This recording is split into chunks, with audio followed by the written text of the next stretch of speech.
Hello everyone, welcome to our channel Nitin Sharma classes. आपका हमारे channel में बहुत बहुत स्वागत है। और लास्ट वीडियो में हम देख रहे थे डेफिनेशन, जो कि बेसिक कॉन्सेप्ट के चैप्टर के अंदर आती है। अब हम उससे आगे अपना अगला सेक्शन देखते हैं, जो कि है सेक्शन नंबर 4। सेक्शन नंबर 4 बताता है बेसिस ऑफ चार्ज के बारे में। तो बेसिस ऑफ चार्ज का मतलब क्या होता है यहाँ पे? तो चार्ज का मतलब यहाँ पे है इनकम टैक्स चार्ज करना। तो गवर्नमेंट क्या करती है? गवर्नमेंट क्या करती है? लोगों से टैक्स चार्ज करती है, तो उसी को बोला गया चार्ज। और बेसिस का मतलब होता है किस बेस पर टैक्स चार्ज करती है। चार्ज करने का क्या बेस है? टैक्स चार्ज तो करेगी गवर्नमेंट, लेकिन कैसे करेगी टैक्स चार्ज? तो वो हमारे ये डेफिनेशन हमें समझाती है। तो डेफिनेशन पढ़ लेते हैं। The total income of the previous year. तो इसमें जो पॉइंट्स हैं वो मैं यहाँ पे हाईलाइट कर देता हूँ। पॉइंट्स हमारे पास हैं, तो यहाँ लिखा हुआ है कि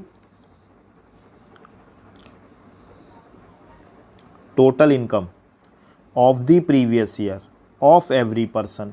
तीन बातें हो गई। प्रीवियस ईयर की टोटल इनकम, कौन सी प्रीवियस ईयर की टोटल इनकम? मतलब किसकी प्रीवियस ईयर की टोटल इनकम? एवरी पर्सन, हर एक पर्सन की। तो जो भी हर एक पर्सन होगा उसकी जो भी टोटल इनकम होगी, कौन सी टोटल इनकम होगी? प्रीवियस ईयर की टोटल इनकम होगी। Shall be charge to income tax, उस पर इनकम टैक्स चार्ज किया जाएगा। ठीक है। At the rate prescribed, at the rates prescribed, उस रेट से जो कि प्रेस्क्राइब्ड है एनुअल फाइनेंस एक्ट में। जो भी रेट प्रेस्क्राइब्ड है एनुअल फाइनेंस एक्ट में।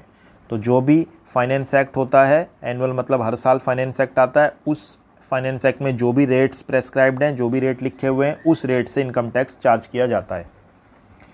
As applicable to the relevant assessment year. और फाइनेंस एक्ट जो होता है वो असेसमेंट ईयर से संबंधित होता है। तो जो भी फाइनेंस एक्ट असेसमेंट ईयर से संबंधित है, उससे जो भी रेट उसमें प्रेस्क्राइब्ड है, उस रेट से इनकम टैक्स चार्ज किया जाएगा। तो बड़ी सिंपल सी डेफिनेशन है। Total income of the previous year of every person, हर एक व्यक्ति की जो भी टोटल इनकम होगी, प्रीवियस ईयर की जो टोटल इनकम होगी, उस पर टैक्स चार्ज किया जाएगा। किस रेट से चार्ज किया जाएगा? जो भी रेट प्रेस्क्राइब्ड है एनुअल फाइनेंस एक्ट में। तो बात ख़त्म हो गई। तो ये हमारा जनरल रूल है, सभी के लिए रूल है कि प्रीवियस ईयर की जो इनकम होगी उस पर टैक्स चार्ज किया जाएगा। और चार्ज कब किया जाता है? ये हमने लास्ट क्लास में भी देख लिया था, असेसमेंट ईयर में चार्ज किया जाता है। तो प्रीवियस ईयर की इनकम पे टैक्स चार्ज किया जाता है असेसमेंट ईयर में। ये जनरल रूल है, सभी के लिए ये रूल है। तो हम आगे पढ़ते हैं। तो आगे हमें क्या दिख रहा है? Exception of section number 4। Exception का मतलब आप सभी समझते हैं। एक्सेप्शन का मतलब होता है कि यहाँ पे वो रूल लागू नहीं होगा। वो वाला कौन सा? सेक्शन नंबर 4 का रूल लागू नहीं होगा। इन सारे पॉइंट्स में जो नीचे लिखे हुए हैं, ये सभी क्या है? एक्सेप्शन है। अब ये नीचे हमारे 5 पॉइंट आएंगे, यानी 5 ऐसे लोग हैं जिन पे ये वाला रूल नहीं लगेगा, सेक्शन नंबर 4 का रूल नहीं लगेगा। तो पहले बात कर लेते हैं सेक्शन नंबर 4 क्या कहता था। सेक्शन नंबर 4 कहता था कि प्रीवियस ईयर की इनकम को कब टैक्स लेना है? असेसमेंट ईयर में। ये था सेक्शन नंबर 4। तो एक्सेप्शन का मतलब क्या होता है? एक्सेप्शन का मतलब होता है ये वाला रूल एप्लीकेबल नहीं होगा। तो फिर ये वाला रूल एप्लीकेबल नहीं होगा तो फिर क्या रूल एप्लीकेबल होगा? तो उनके लिए रूल ये है कि प्रीवियस ईयर की इनकम पे प्रीवियस ईयर में ही टैक्स देना पड़ेगा। ये है एक्सेप्शन का मतलब। ठीक है, आप पहले इस बात को क्लियर कर लीजिए कि आपको ये बात समझ में आ रही है कि सेक्शन नंबर 4 क्या कहता है और उसके एक्सेप्शन है, तो एक्सेप्शन का मतलब क्या होता है। तो मैं यहाँ पे छोटा सा आपको समझा देता हूँ। नॉर्मल रूल क्या है कि प्रीवियस ईयर की इनकम पे टैक्स कब लगेगा? असेसमेंट ईयर में लगेगा। और एक्सेप्शन क्या है? एक्सेप्शन है कि प्रीवियस ईयर की इनकम पे असेसमेंट ईयर में नहीं लगेगा। तो फिर कब लगेगा? तो फिर लगेगा प्रीवियस ईयर में ही। यानी ये 5 तरह के लोग अब हम जो पढ़ने जा रहे हैं वो ऐसे लोग हैं जिनको हम ये कहते हैं कि आप असेसमेंट ईयर में टैक्स नहीं दोगे, मतलब आप अगले साल टैक्स नहीं दोगे, आपसे हम इसी साल टैक्स ले लेंगे। तो ऐसा क्यों है कि आपसे इसी साल टैक्स ले लिया जाएगा? ऐसा इसलिए है क्योंकि ये 5 तरह के लोग टैक्स अगले साल देने की नीयत कहीं ना कहीं नहीं रखते हैं। तो उसके पीछे हम समझ लेते हैं क्या क्या कारण है कि इन पे ऐसा रूल लगाया जा रहा है कि आपको इसी साल टैक्स देना है जिस साल में आपने इनकम कमाई है। तो पढ़ते हैं हम। तो ये 5 तरह के लोग क्या हैं, पहले मैं इसका वो बता देता हूँ आपको कि ऐसा नियम जो बनता है उसका कोई ना कोई आधार होता है। तो इस नियम के जो 5 प्रकार के लोग हैं, इनको इस नियम में क्यों नहीं रखा है, इनसे ऐसा क्यों उम्मीद नहीं की जा रही कि अगले साल आके आप टैक्स दे दो, क्योंकि ये लोग जो हैं ये अगले साल नहीं आते टैक्स देने, इसलिए इनसे बोला गया कि आप के लिए वो रूल नहीं है जो कि सभी लोगों के लिए, आपके लिए रूल अलग है, आप उस रूल के एक्सेप्शन में आते हैं। तो सबसे पहले लिखा क्या है, taxation of the previous year income during the same year, यानी टैक्स लगेगा प्रीवियस ईयर की इनकम पे सेम ईयर में, यानी प्रीवियस ईयर की इनकम में प्रीवियस ईयर में ही टैक्स लग जाएगा। तो पहला व्यक्ति कौन है, shipping business of a non resident. Non resident का अगर कोई शिपिंग बिजनेस है, तो नॉन रेजिडेंट का मतलब क्या होता है, जो कि भारत में नहीं रहता है या थोड़े समय भारत में रहता है और ज़्यादा समय भारत के बाहर रहता है, तो उसे हम कहते हैं नॉन रेजिडेंट। तो अगर कोई नॉन रेजिडेंट है और उसका कोई शिपिंग बिजनेस है, ठीक है, और ये सेक्शन है सेक्शन नंबर 172, यहाँ पे थोड़ा सा प्रिंट सही नहीं हो रहा है या थोड़ा सा कटिंग हो रही है, तो आप यहाँ पे देख लीजिए, सेक्शन नंबर 172 है ये, shipping business of a non resident. अगर कोई नॉन रेजिडेंट है और उसका कोई शिपिंग बिजनेस है, शिपिंग बिजनेस का मतलब है जैसे कोई पानी का जहाज़ है, पानी का जहाज़ है तो उसे हम बोलेंगे शिपिंग बिजनेस है किसी भी नॉन रेजिडेंट का। तो इसमें हम क्या समझ सकते हैं, अगर ये है हमारा इंडिया, मान लेते हैं ये अपना इंडिया है, सॉरी गलत बन गया थोड़ा सा, ये अपना इंडिया है, ये इंडिया है, ठीक है, इंडिया है, और यहाँ पे नॉन रेजिडेंट यहाँ रहता है कहीं पे, ये मान लीजिए कोई ऑस्ट्रेलिया है, कोई और कंट्री है, नॉन रेजिडेंट यहाँ रहता है। तो ये नॉन रेजिडेंट भारत में आया और इसका शिपिंग बिजनेस है, तो यहाँ पे इसने क्या करा, यहाँ पे माल अनलोड किया, माल उतारा और यहाँ पे इसने किराया लिया और वापस अपने देश जाने लगा। तो गवर्नमेंट ने इससे बोला कि जी आप टैक्स दे दीजिए।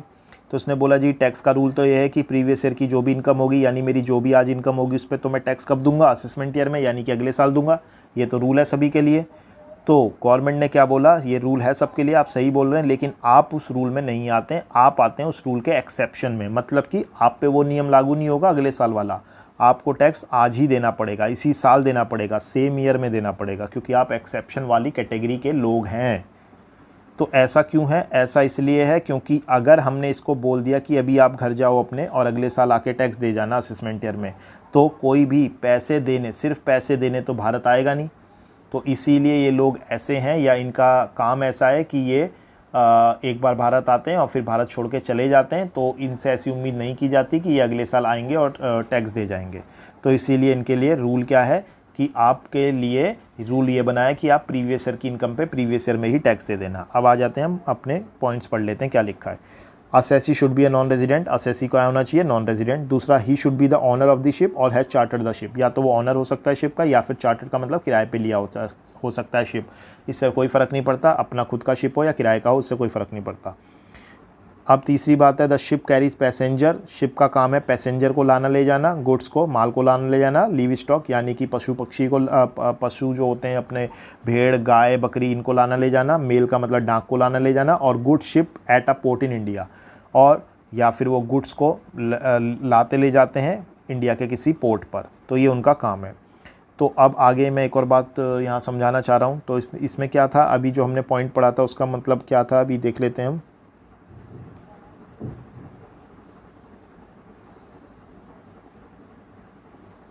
हाँ जी, तो अभी हमने देखा था कि जैसे अगर ये है जी इंडिया और यहाँ पे था नॉन रेजिडेंट, तो नॉन रेजिडेंट जब इंडिया आता है माल छोड़ के जाता है और अपना किराया ले लेता है, अब किराया जब इसने ले लिया तो गवर्नमेंट ने बोला जी आप आज ही टैक्स दो। तो इसकी दिक्कत क्या है, ये कहेगा जी मैं आज ही टैक्स तो देना चाहता हूँ, चलो आपने बोल दिया मैं आज ही टैक्स दे देता हूँ, लेकिन मेरी इनकम कितनी है ये तो मैंने अभी कैलकुलेट ही नहीं किया, क्योंकि यहाँ से मेरे को जो भी किराया मिला वो मेरी नेट इनकम तो हो नहीं सकती, नेट प्रॉफिट तो हो नहीं सकता, क्योंकि मेरे भी अपने कुछ खर्चे हैं, जैसे कि जो मैं शिप लेके आया हूँ यहाँ पे, इसमें मेरा फ्यूल लगता है, जो भी पेट्रोल डीजल जिससे भी ये चलता है वो लगता है। दूसरा, मेरे और खर्चे भी होते हैं, मेरे मज़दूर होते हैं उनको किराया देना है, और भी भतेरे टाइप के और भी डिफरेंट टाइप के खर्चे होते हैं।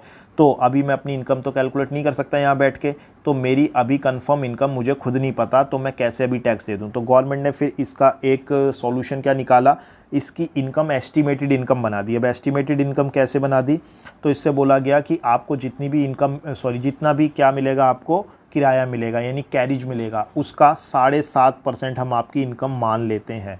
अब इससे कम तो किसी को इनकम नहीं होगी, नहीं तो वो बिज़नेस ही क्यों करेगा। जैसे मान लो इसको मिले 10 लाख, अब 10 लाख का 7.5% कितना होता है जी, 75,000। तो अगर इसको 10 लाख मिले तो 75,000 इसकी इनकम मान ली जाएगी और 75,000 पे जो भी टैक्स बनता होगा 10-5,000 रुपये वो आप दे दीजिए और आप जाइए यहाँ से। ये नियम बना दिया। तो ये कहाँ लिखा है? ये यहाँ लिखा है 7.5% of the amount of carriage, carriage का 7.5% shall be deemed as income of the assessee. Assessee की इनकम, डीम का मतलब होता है मानना, मान ली जाएगी। फिर अगला पॉइंट है the ship is allowed to leave the port. Ship को अलाउ किया जाएगा कि आप जा सकते हैं पोर्ट को छोड़कर। If the tax due thereon, अगर जो आप पर टैक्स ड्यू है हैज़ बीन पेड, अगर वो आपने पे कर दिया है तो आपको जाने दिया जाएगा। या फिर satisfactory arrangement has been made for the payment, या फिर आपने अगर पेमेंट नहीं करी तो कुछ अरेंजमेंट ऐसा आपने कर दिया जिससे हमें ये तसल्ली हो जाए कि टैक्स हमारा मिल जाएगा। जैसे कि यहाँ पे कोई जानकार है नॉन रेजिडेंट का, तो जानकार ने गारंटी ले ली है कि मैं इनके बिहाफ पे टैक्स जमा कर दूंगा, और सरकार को अगर लगा कि हाँ ये टैक्स पे कर देंगे तब सरकार उन्हें यानी इनकम टैक्स डिपार्टमेंट उन्हें जाने देगा इंडिया से बाहर। तो ये था पहला व्यक्ति shipping business of a non resident, जिनको हम अलाउ नहीं करते कि आप असेसमेंट ईयर में आके टैक्स दे देना। और रीज़न भी बिल्कुल जेन्युइन है, क्योंकि ये असेसमेंट ईयर में आके टैक्स देंगे नहीं, इंडिया से बाहर चले जाएंगे। और एक बार कोई इंडिया से बाहर चला जाता है तो उसको पकड़ के लाना बड़ा मुश्किल हो जाता है। जैसे कि आप देखते ही हैं जितने सारे क्या कहते हैं ये अपना स्कैम हो रहे हैं, घोटाले हो रहे हैं, कर्जा ले लेके भाग रहे हैं बहुत सारे बिजनेसमैन। तो इसीलिए बड़ा मुश्किल है बाहर से किसी को पकड़ के लाना। तो हम क्या रूल बना दिया इनकम टैक्स वालों ने कि आप बाहर जा रहे हैं, आपका भविष्य में आने का कोई इरादा नहीं है, तो आप अभी अपना टैक्स का जो भी बैलेंस है उसको क्लियर करके जाइए। अब आ जाते हैं हम दूसरे व्यक्ति पे। दूसरे कौन से ऐसे लोग हैं जिनसे हम कहते हैं कि आप अभी के अभी टैक्स दीजिए? तो पर्सन है पर्सन लिविंग इंडिया। अगर कोई व्यक्ति इंडिया को छोड़कर जा रहा है, तो अब इंडिया को कोई छोड़ के जाएगा तो फिर वो भारत वापस सिर्फ टैक्स देने के मकसद से तो आएगा नहीं, इसलिए उसके लिए भी ये नियम है कि आप आज का टैक्स आज ही दे दीजिए, आपको असेसमेंट ईयर के लिए नहीं हम वेट करेंगे। तो लिखा क्या है? Assessee leaves India, assessee India छोड़ता है। He does not have any intention to return India immediately, उसका कोई इरादा नहीं है इंडिया आने का, रिटर्न होने का इमीडिएटली, तुरंत। तुरंत का मतलब वो ये नहीं है कि 10, 20, 50 दिन में वापस भारत आ जाएगा।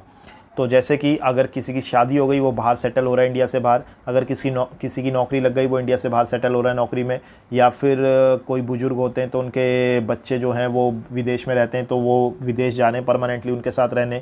तो अगर उन्होंने यहाँ पे इस साल में कोई इनकम कमाई है और वो भारत छोड़ के बाहर जा रहे हैं, तो फिर वो सिर्फ टैक्स देने के लिए अगले साल नहीं आएंगे, ऐसा माना जाता है। तो इसीलिए उनसे इसी साल टैक्स ले लिया जाएगा, वो एक्सेप्शन में आते हैं। अब हम आ जाते हैं अपने थर्ड पॉइंट पे। तो थर्ड पॉइंट हमारे पास है एओपी और बीओआई और artificial judicial person formed for a particular event और पर्पस। ये क्या है एओपी? पिछली बार हमने देखा था एओपी का मतलब होता है एसोसिएशन ऑफ पर्सन, बीओआई का मतलब होता है बॉडी ऑफ इंडिविजुअल, और आर्टिफिशियल जुडिशियल पर्सन भी होता है जो कि हमने पिछली बार देखा था। Formed for a particular event और पर्पस, ये बनते हैं कुछ एक लिमिटेड समय के लिए। जैसे कोई सीजनल बिजनेस होता है, जैसे होली का, दिवाली का और रक्षाबंधन का, राखियों का। तो ऐसे सीजनल बिजनेस होते हैं जिसमें कई सारे लोग मिलके पैसा, छोटा छोटा पैसा मिला के अपना और बिज़नेस करते हैं, और फिर वो 10-15 दिन में अपना सीजनल बिजनेस होता है उसको ख़त्म करके अपने अपने घरों में अपने घर निकल जाते हैं, अपने गाँव निकल जाते हैं, अपने शहर निकल जाते हैं। तो क्या वो असेसमेंट ईयर में दोबारा इकट्ठे होंगे और अपने उसी बिज़नेस पे टैक्स देंगे? तो ऐसा तो बड़ा मुश्किल है। और इंडियन मेंटेलिटी के हिसाब से तो वैसे भी लोग क्या करते हैं, पैसा देने से कतराते हैं अपनी जिम्मेदारी से। तो इसीलिए गवर्नमेंट ने क्या रूल बनाया, क्योंकि आपका बिज़नेस जो है वो एक पर्टिकुलर इवेंट या पर्टिकुलर पर्पस के लिए, इसलिए हम आपसे ऐसी उम्मीद नहीं करते कि आप नेक्स्ट ईयर में आएंगे असेसमेंट ईयर में अपना टैक्स दे जाएंगे। तो अगर आपका बिज़नेस लॉन्ग टाइम का नहीं है तो आप पे नॉर्मल रूल नहीं लगेगा, आपको असेसमेंट ईयर में टैक्स देने का मौका नहीं मिलेगा, आपको अभी के अभी टैक्स देना है। तो ये इनके लिए रूल बना दिया गया। तो लिखा है इट इज़ इस्टेब्लिश्ड, ये इस्टेब्लिश होते हैं या फिर इनकॉर्पोरेट होते हैं फॉर अ पर्टिकुलर इवेंट और पर्पस के लिए, केवल छोटे समय के लिए। It is likely to be dissolve, और ऐसा माना जाता है कि डिजॉल्व हो जाएंगे इन दी प्रीवियस ईयर, उस प्रीवियस ईयर में in which they was establish, जिस प्रीवियस में ये इस्टेब्लिश हुए उसी में डिजॉल्व भी हो जाएंगे, या फिर इनकॉर्पोरेट हुए, इस्टेब्लिश हुए या फिर इनकॉर्पोरेट हुए, और इमीडिएटली देर आफ्टर, या फिर उसके तुरंत बाद हो जाएंगे। मतलब कुल मिला के लंबे समय तक नहीं जाने वाला इनका बिजनेस या तो अभी हो जाएगा डिजॉल्व या फिर थोड़े समय बाद हो जाएगा। आगे लिखा है the total income for the period, जो भी टोटल इनकम होगी इस पीरियड के लिए from the beginning of the previous year की बिगिनिंग से to the date of dissolution की डेट तक shall be chargeable to tax in the previous year. वो टैक्स चार्ज कर लिया जाएगा प्रीवियस ईयर में ही, यानी बिगिनिंग जब साल शुरू हुआ तब से लेकर डिसोल्यूशन की डेट तक जो भी इनकम होगी उस पर टैक्स चार्ज कर लिया जाएगा। जैसे मान लीजिए इन्होंने मई से अपना beginning of the previous year का बिगिनिंग मान लो 1 अप्रैल को प्रीवियस ईयर शुरू हुआ और डिसोल्यूशन की डेट इनकी 1 अक्टूबर है, तो 1 अप्रैल से 1 अक्टूबर तक जो भी इनकी इनकम होगी उन पर टैक्स चार्ज कर लिया जाएगा। अब आ जाते हैं हम अपने 4th एक्सेप्शन वाले कैटेगरी वाले पर्सन पे। Person likely to transfer property to avoid tax. अगर कोई व्यक्ति अपनी प्रॉपर्टी ट्रांसफ़र करना चाहता है ताकि वो टैक्स से बच सके, तो ऐसी सिचुएशन में भी उससे अभी के अभी टैक्स ले लिया जाएगा। तो ऐसा क्या होता है, एक एग्जांपल से हम समझ लेते हैं। जैसे किसी व्यक्ति के पास एक मकान है या कोई कमर्शियल प्रॉपर्टी है जिसको उसने किराए पर दे रखा है और बहुत सारे लाखों रुपए उससे किराए से उसने कमा लिए एक पर्टिकुलर ईयर में। अब टैक्स उसको देना है असेसमेंट ईयर में, तो उसने क्या सोचा कि असेसमेंट ईयर में मेरे को टैक्स से बचने के लिए मैं क्या करता हूँ, उस प्रॉपर्टी को ही बेच देता हूँ, किसी दूसरे के नाम कर देता हूँ। तो अगर वो प्रॉपर्टी किसी दूसरे के नाम कर देगा तो फिर बाद में वो ये बहाने बना सकता है कि प्रॉपर्टी तो मैंने बेच दी, मेरे पास अब पैसा नहीं है या वगैरह वगैरह वगैरह। तो गवर्नमेंट क्या कहती है, अगर आप ऐसा करोगे, टैक्स से बचने के लिए कोई प्रॉपर्टी को बेचोगे, तो फिर जब आप प्रॉपर्टी बेचोगे तो उससे पहले आपको क्या क्लियर करना पड़ेगा, अपना टैक्स जो भी बैलेंस है वो क्लियर करना पड़ेगा। तो ये इसका पीछे वजह है, इन लोगों को एक्सेप्शन में रखने की पीछे वजह ये है। तो लिखा है the assessee is likely to sell या फिर ट्रांसफ़र या फिर डिस्पोज ऑफ हिज असेट। अगर असेसी अपनी असेट को डिस्पोज करना चाह रहा है यानी ख़त्म करना चाह रहा है, ट्रांसफ़र यानी कि किसी और के नाम करना चाह रहा है, या फिर बेचना चाह रहा है। अब बेचना का मतलब तो जेन्युइनली बेच रहा है, ट्रांसफ़र का मतलब होता है अपने किसी भैया भाभी या फिर अपने माता पिता या फिर अपनी वाइफ या फिर अपने बच्चों के नाम पर ट्रांसफ़र करना चाह रहा है।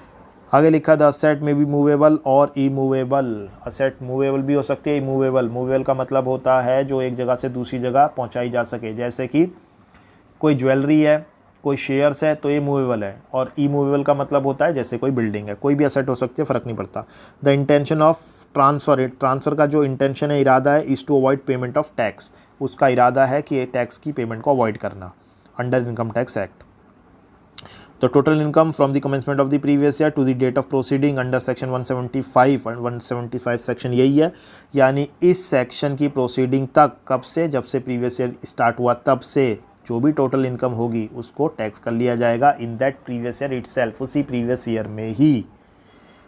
चलो जी, 5वां पॉइंट हम लास्ट अपना देख रहे हैं। तो लिखा है डिसकंटिन्यूड बिजनेस, सेक्शन नंबर 176। अगर कोई बिजनेस डिसकंटिन्यू हो गया, अब डिसकंटिन्यू का मतलब होता है कि बिज़नेस बंद हो गया, कई सालों से बिज़नेस चल रहा था तो कभी ना कभी तो बंद हो सकता है किसी का बिज़नेस। तो अगर इस साल में किसी का बिज़नेस बंद हुआ है तो उससे ये नहीं हम एक्सपेक्ट करेंगे कि वो अगले साल असेसमेंट ईयर में आएगा और वो अपना टैक्स दे जाएगा, क्योंकि उसका बिज़नेस ही नहीं रहेगा। तो उसके पास एक वजह रह जाएगी, ये बहाना रह जाएगा कि मेरे पास तो पैसे नहीं है, मेरा बिज़नेस तो बंद हो चुका है।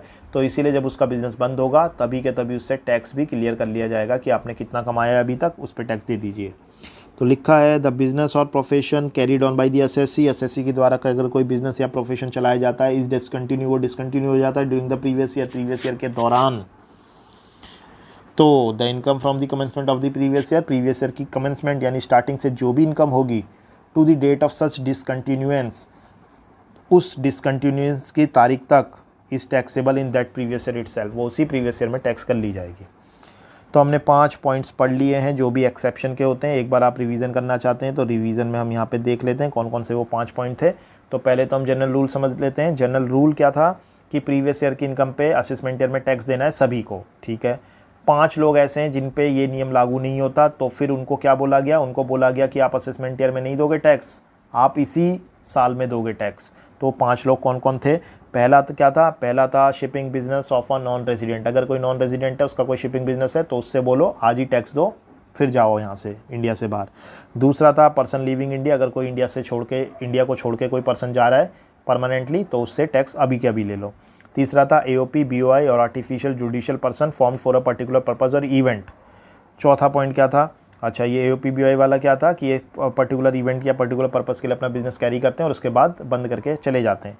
फोर्थ पॉइंट था person likely to transfer property to avoid tax. अगर कोई पर्सन अपनी प्रॉपर्टी को ट्रांसफ़र करना है, ट्रांसफ़र करना चाह रहा है टैक्स से बचने के लिए, तो उससे भी अभी के अभी टैक्स ले लीजिए।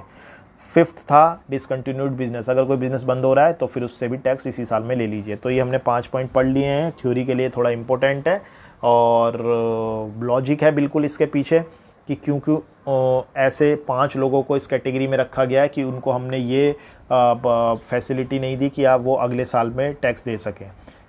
तो इसके पीछे बिल्कुल लॉजिक है जो कि मैंने पूरा कोशिश की आपको समझ में आए। फिर भी आपको अगर कोई डाउट रह गया तो आप कमेंट सेक्शन में उसको लिख सकते हैं, मैं आपके डाउट को वहीं पे क्लियर कर दूंगा, या फिर उसकी एक छोटी वीडियो बना के आप अपलोड कर दूंगा जो कि आप देख सकते हैं।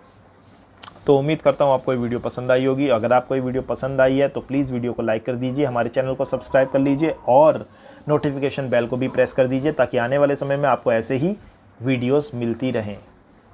Thank you so much.